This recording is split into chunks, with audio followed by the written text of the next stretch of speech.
Peak is in the damn walls.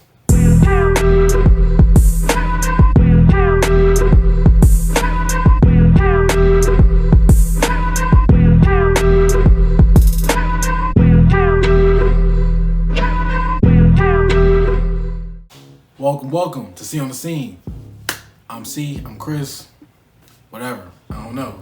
Let's get right into it, alright? So look, this is episode, 71, called Guides. Armin's been showing a lot of interest in Annie, and I knew they kind of grew a little close in, season 2? Season 1 or season 2? When Armin was in like the police force and something like that, because that's where Annie went. She didn't want to do all the Slay Titans, but we knew her real goal, so I mean, it was whatever. Armin and Annie kind of grew a little close, kind of knew her a little bit more, and I guess Armin has some favoritism or something for Annie. I don't know, maybe he does like her. He wants some of that Titan coochie. I don't know.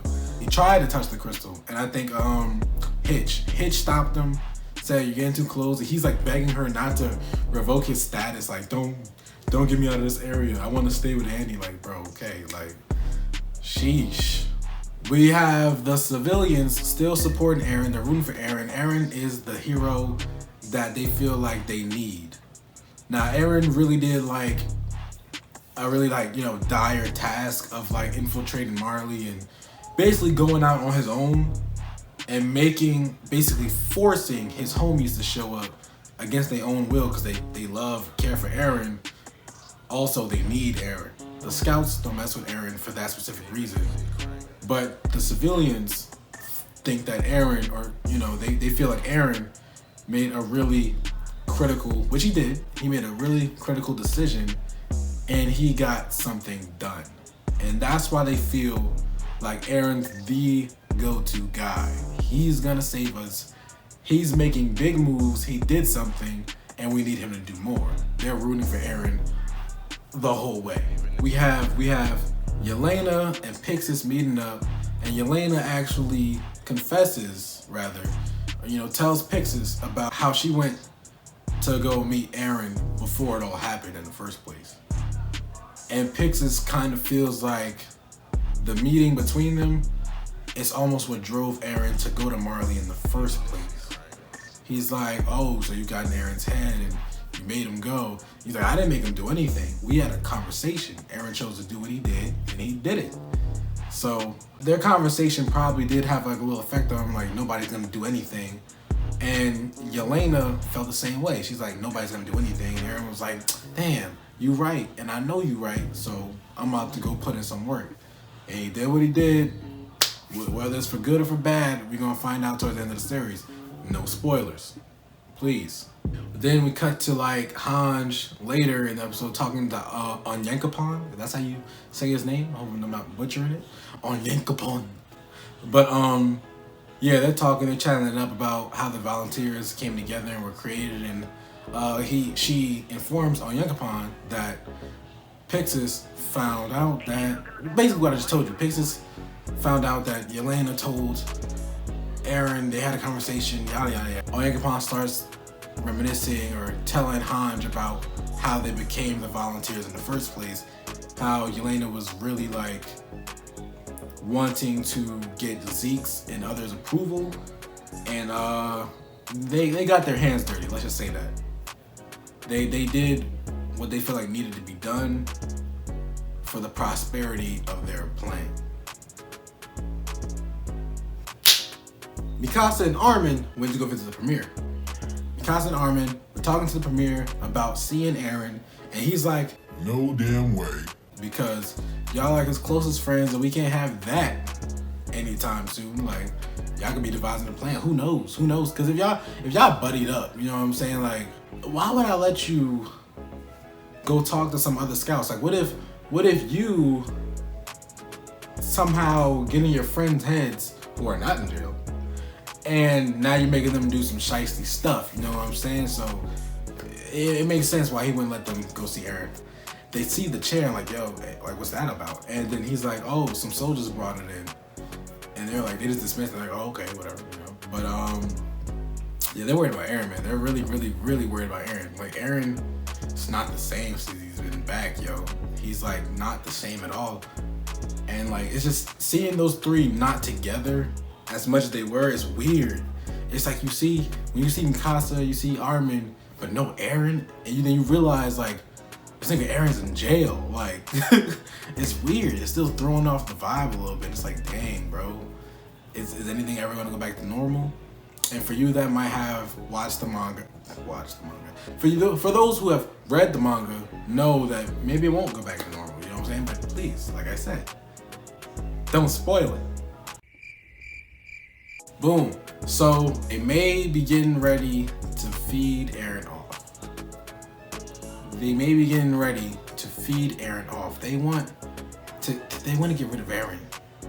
Like, the scouts, the police, like, literally they want to, like, Eren's probably about to be doomed. Like, I don't know when episode is coming in or what, but Eren might be out of here soon. And that's crazy to think about.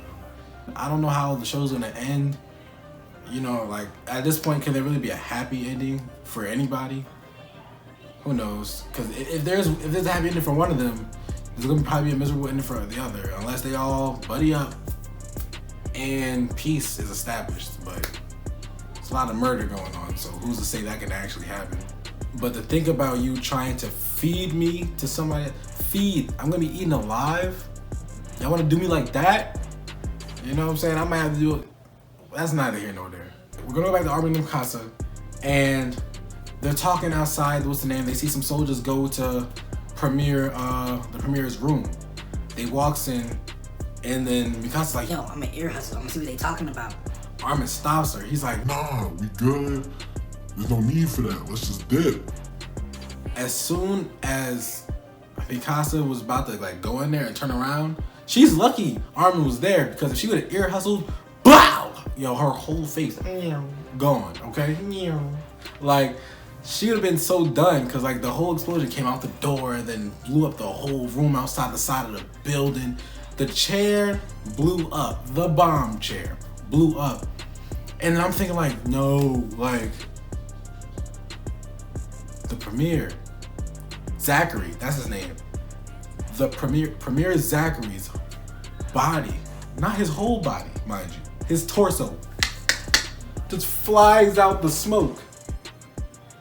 It just flies out the smoke, and I'm just like, bro, it feel like it's been like a while. No, I can't really say that. I was gonna say I feel like it's been a while since we lost a character, and that threw me back to Sasha real quick.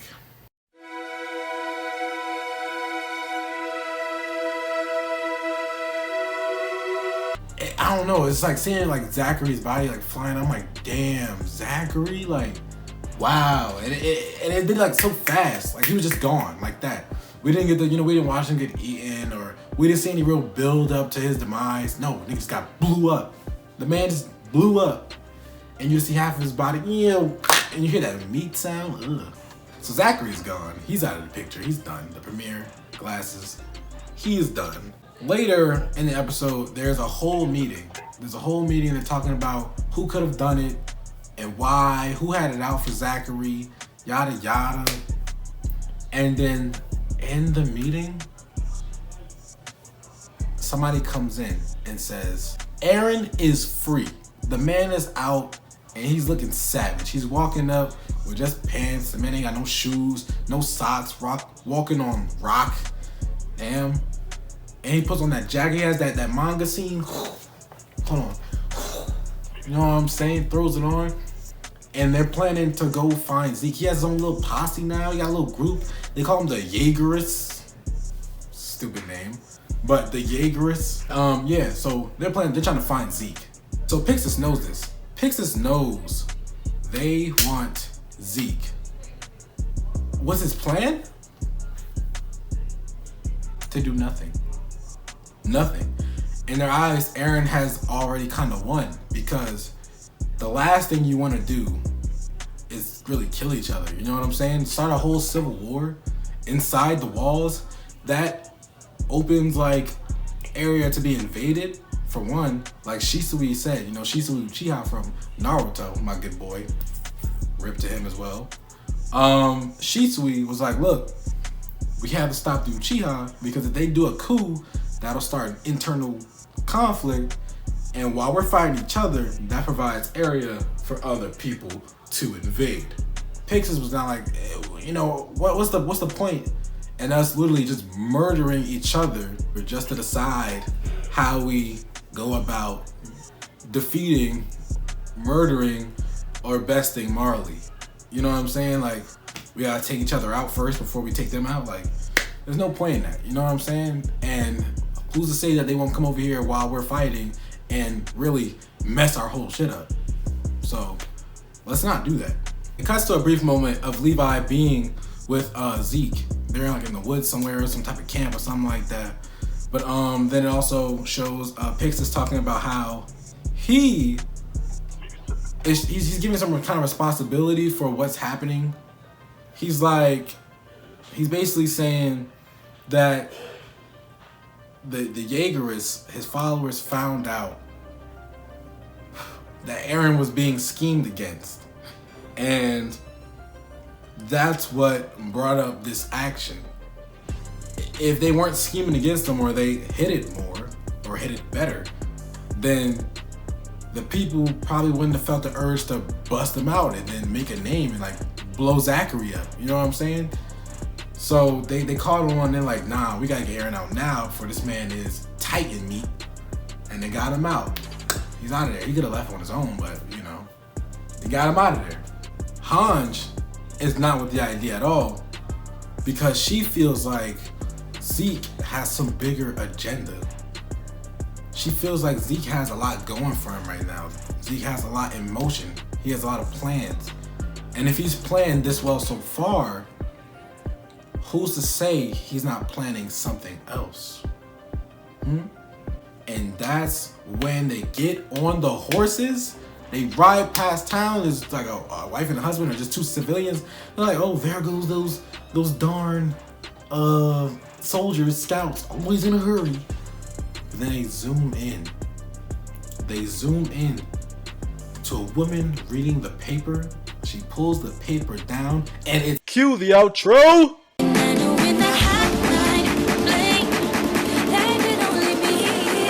And it's Peak. Peak is in the walls. How, why, when, all questions I need to know. I need the answers to. How long has Peak been here? How did she get here? With who? Who else is in the walls? I can't remember the dude's name. But let's just say, are the other warriors in the walls? Are there any people from Marley other than the ones we already know in the walls? Because that was a whole drop right there. Like, Peak? Oh my God, like, bro. Where's this gonna go? Because for Peak to be there, I pretty much doubt that she would be there alone. I pretty much doubt that she would be there alone without some kind of backup.